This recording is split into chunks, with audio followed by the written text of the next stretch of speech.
Hello guys, అందరూ ఎలా ఉన్నారు? ఈరోజు మనం ఐస్ క్రీమ్ ప్రిపేర్ చేసుకుందాం. దానికి 2 కప్స్ క్రీమ్ మిల్క్ కావాలి, 1 table spoon wheat flour, 1 table spoon milk powder, తర్వాత 1 టేబుల్ స్పూన్ కోకో పౌడర్, తర్వాత నేను డార్క్ చాక్లెట్ తీసుకున్నాను. మీరు ఏ చాక్లెట్ అని తీసుకోవచ్చు, కానీ బాగా మిక్స్ చేసుకోవాలి, ఉండలు లేకుండా దగ్గరగా నీట్గా మిక్స్ చేసుకోవాలి. దీనికి 10 మినిట్స్ టైం పడుతుంది, కానీ బాగా మిక్స్ చేసుకోవాలి. తర్వాత స్టవ్ మీద పెట్టుకొని సిమ్లో పెట్టుకోవాలి.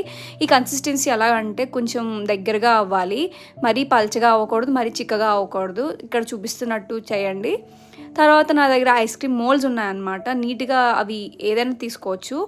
తర్వాత నేను మిక్సీలో పెట్టుకున్నాను. 10 సెకండ్స్ గ్యాప్ ఇచ్చి చేసుకోవాలి. 3 టైమ్స్ అలా చేసుకొని ఈ కన్సిస్టెన్సీలోకి చూపిస్తున్నాను కదా, అలా ఉండాలి. తర్వాత ఫ్రిడ్జ్లో అయితే నేను నీట్గా 12 అవర్స్ పైగా ఎక్కువ పెట్టుకున్నాను. అప్పుడు చాలా నీట్గా వచ్చింది. తీసే ముందు 10 సెకండ్స్ వాటర్లో పెట్టి తీయండి, పర్ఫెక్ట్గా వస్తుంది. చూస్తున్నారుగా. Bye bye guys.